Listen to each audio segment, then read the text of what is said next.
بسم اللہ الرحمن الرحیم الحمد للہ رب العالمین والصلاة والسلام علی سید الانبیاء والمرسلین وعلی آلہ واصحابہ اجمعین اما بعد۔ حضرات، اس وقت ایک اہم مسئلے کے متعلق گفتگو کرنے کے لیے یہ ویڈیو کلپ بنائی جا رہی ہے۔ ماہرین کے کہنے کے مطابق آج رات شب کو تقریباً نصف رات سے پہلے چاند گرہن ہونے کی خبر پہنچی ہے۔ اس سلسلے میں بے شمار دینی جذبہ رکھنے والے بھائی یہ تقاضا کرتے رہے، یاد دہانی کرائی، اور خود بھی یہ خیال ابھرا کہ اس سلسلے میں امت کو دینی رہنمائی جو دی جانی چاہیے وہ ضرور امت تک پہنچے۔ لہذا اگر یہ بات صحیح ہوئی کہ آج رات کو تقریباً کہا جاتا ہے 11 بجے چاند گرہن ہوگا اور کافی دیر تک رہے گا، اگر یہ واقعہ پیش آ گیا تو اس سلسلے میں ہمارا دین حق اسلام ہمیں جو ہدایات دیتا ہے ان ہدایات کے متعلق اس وقت آپ سے ایک مختصر سی گفتگو کرنا مقصود ہے۔ ہماری حدیث کی کتابوں میں اور فقہ کے کتابوں میں مستقل ایک باب اسی عنوان سے ہوتا ہے، جس کا عنوان ہوتا ہے ابواب صلاۃ الکسوف، یعنی سورج گرہن کی نماز کا بیان۔ حدیث کی جتنی بڑی اہم کتابیں ہیں جیسے بخاری شریف، مسلم شریف، ترمذی شریف، ابو داؤد شریف، نسائی شریف وغیرہ، ان تمام میں یہ باب موجود ہے، اور اسلامی فقہ کی جتنی کتابیں ہیں اور ہر مسلک کی کتابیں ہیں ان میں بھی اس پر پورا باب موجود ہوتا ہے اسی عنوان سے۔ اس کے معنی یہ ہے کہ یہ ہمارے دین کا ایک اہم حکم ہے جس کے متعلق جناب رسول اللہ صلی اللہ علیہ وسلم کا ارشاد مبارک اور آپ کا فعل، آپ کا عمل،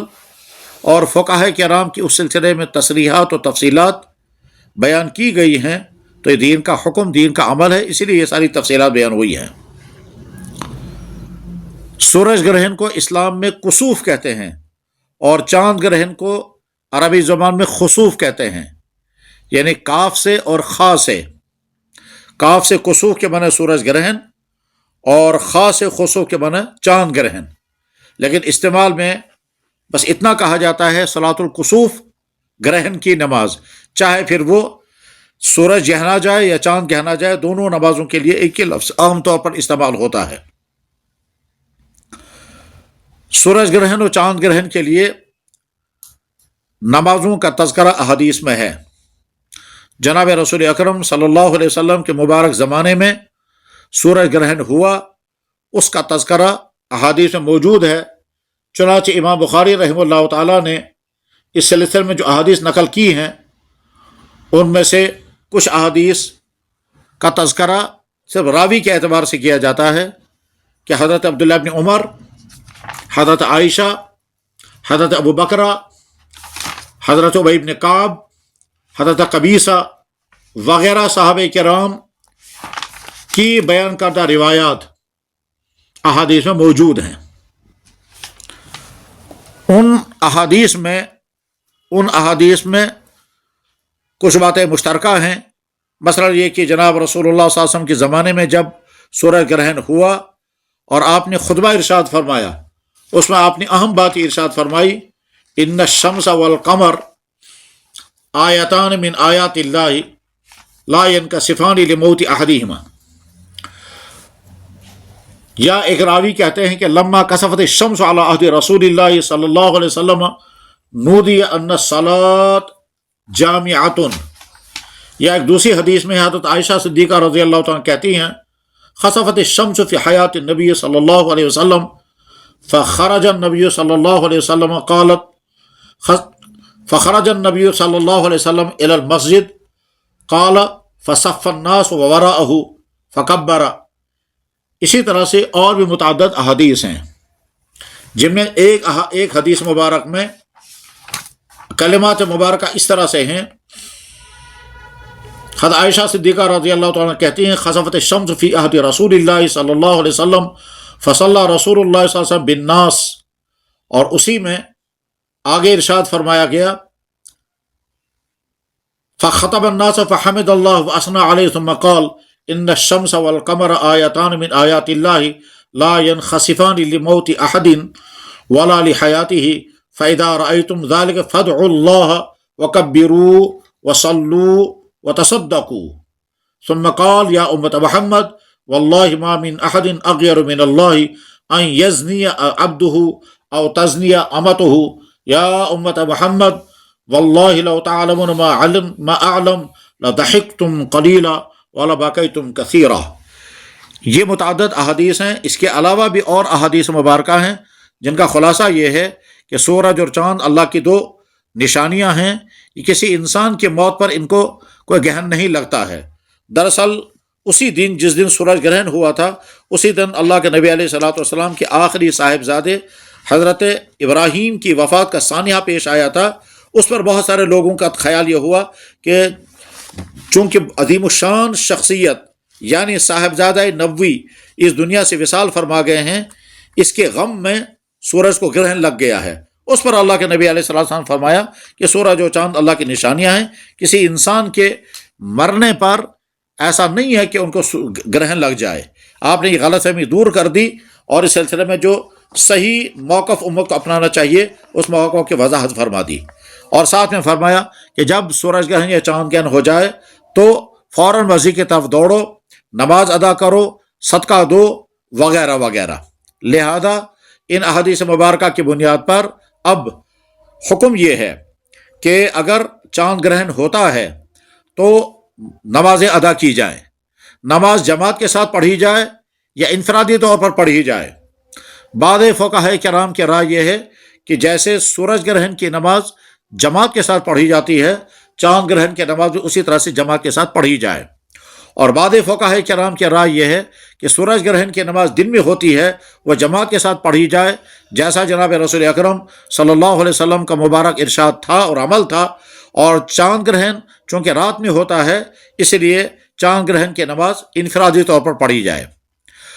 ائمہ کرام میں سے حضرت امام اعظم امام ابو حنیفہ رحمہ اللہ تعالیٰ اور حضرت امام مالک رحمہ اللہ تعالیٰ، یہ دونوں شخصیات یہ کہتے ہیں کہ چاند گرہن کی نماز انفرادی پڑھی جائے،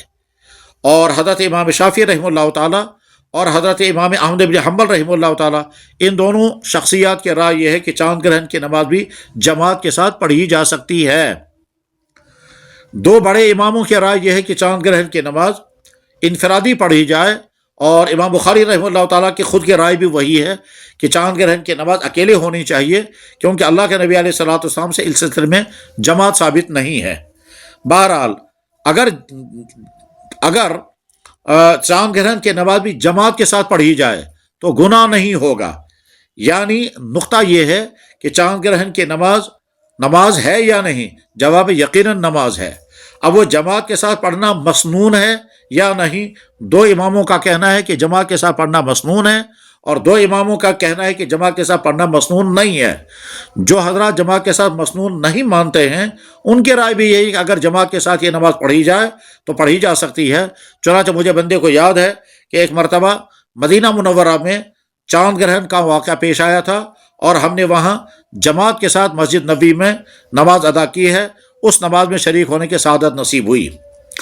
غرض یہ کہ آج رات کو 2 رکعت نماز ادا کی جائے، اگر کہیں جماعت کے ساتھ پڑھی جائے تو مذائقہ نہیں، اور اگر انفرادی پڑھی جائے تب بھی مذائقہ نہیں۔ حنفیہ کے یہاں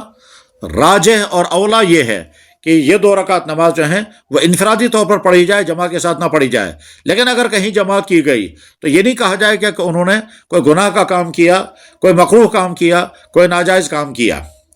جماعت کے ساتھ نماز جب پڑھی جائے گی تو اس میں اتفاق ہے ساری امت کا کہ قرات جہرن کی جائے گی۔ یہ نماز جتنی زیادہ طویل ہو سکے طویل پڑھی جائے، جتنا طویل قیام کیا جا سکے قیام کیا جائے، جتنا طویل رکوع کیا جا سکے رکوع کیا جائے، جتنا طویل سجدہ کیا جا سکے سجدہ کیا جائے۔ چنانچہ بعض موقعوں پر نماز کسوف یعنی سورج گرہن کی نماز اور خسوف کی نماز اتنی طویل پڑھی گئی کہ قیام کے اندر سورہ بقرہ پڑھی گئی، پھر رکوع بھی اتنا ہی یا اس کا قریب قریب لمبا کیا گیا، سجدہ بھی اتنا ہی طویل یعنی لمبا کیا گیا، اس طرح سے طویل نماز پڑھی گئی، اور طویل نماز پڑھنے کے بعد پھر خوب دعائیں کی گئیں۔ یہ عمل ہے جو نماز کسوف کے موقع پر یا نماز خسوف کے موقع پر کیا جاتا ہے، نماز کا عمل۔ نماز شروع کرنے سے پہلے اگر مسجد میں اس بارے میں خطاب کیا جائے تو بہت بہتر ہے، اور اگر نماز کے بعد خطاب کیا جائے، جیسا کہ اللہ کے نبی علیہ السلام کا عمل تھا کہ آپ نے سورج گرہن کی نماز پڑھانے کے بعد طویل ترین خطاب فرمایا تھا، اور اس خطاب میں یہ بھی فرمایا تھا کہ قبر میں تم سے میرے بارے میں پوچھا جائے گا۔ یہ حدیث کی کتابوں میں، بخاری شریف میں بھی حدیث موجود ہے کہ تم سے قبر میں میرے بارے میں پوچھا جائے گا۔ تم میں جو صاحب ایمان ہوں گے وہ یہ کہیں گے ہوا محمد ہوا رسول اللہ جاءنا بالبینات فآمنا به واتبعناہ۔ جو تم میں سچے مومن ہوں گے، الفاظ یہ ہیں فاما المومن او الموقن فیقول ہوا محمد ہوا رسول اللہ جاءنا بالبینات فآمنا به واجبناہ واتبعناہ۔ یہ محمد رسول اللہ صلی اللہ علیہ وسلم ہیں، یہ اللہ کے رسول ہیں، ہم نے ان پر ایمان لایا، ان کے دین کے دعوت کو ہم نے قبول کیا اور ان کے ہم نے اتباع کی۔ یہ مومن صادق کا جواب ہوگا۔ یہ خطبہ اللہ کے نبی علیہ السلام نے سورج گرہن کی نماز کے بعد ارشاد فرمایا تھا، اور اس کے بعد فرمایا کہ جو منافق ہوگا یا جس کو شک ہوگا اس کا جواب یہ نہیں ہوگا۔ بہرحال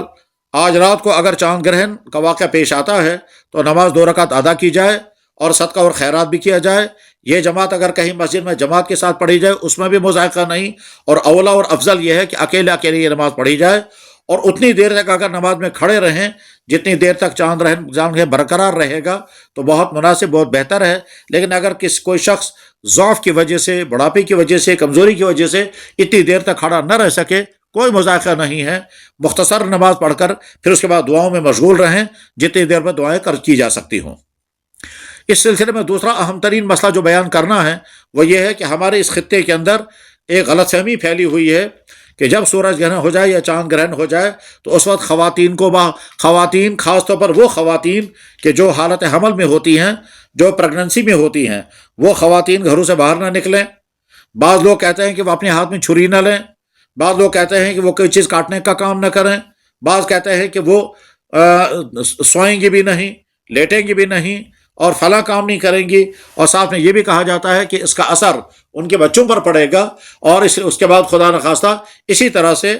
خدا نخواستہ اب نارمل بچے پیدا ہو جائیں گے۔ یاد رکھنا چاہیے یہ ساری کی ساری توہماتی باتیں ہیں، ان کی کوئی حقیقت نہیں ہے۔ ایسا بالکل نہیں ہے کہ ایک خاتون، ہماری ماں یا ہماری بہن حالت حمل میں ہو، وہ گھر سے باہر نکلے گی تو کوئی حادثہ ہو جائے گا، یا خدا نخواستہ اس نے ہاتھ میں چھری لی تو کوئی اس کے بچے کے ساتھ حادثہ ہوگا، یا اس نے کوئی چیز کھائی تو اس کے نتیجے میں بچے پہ کوئی برا اثر پڑے گا۔ نہ کسی کے کھانے سے، نہ کسی چیز کے کھانے سے، نہ کوئی کام کرنے سے، نہ چھری ہاتھ میں لینے سے، نہ لوہا ہاتھ میں لینے سے، اور نہ باہر نکلنے سے، ایسا کچھ نہیں ہے۔ یہ توہماتی باتیں ہیں۔ اولاً تو رات کے 11 بجے باہر نکلنے کی ضرورت ہی نہیں ہے، اولاً تو رات کے 11-12 بجے بظاہر چھری اٹھانے کی ضرورت نہیں ہے، لیکن عقیدے کا صحیح ہونا ضروری ہے، عقیدے کا درست ہونا بہت لازم ہے۔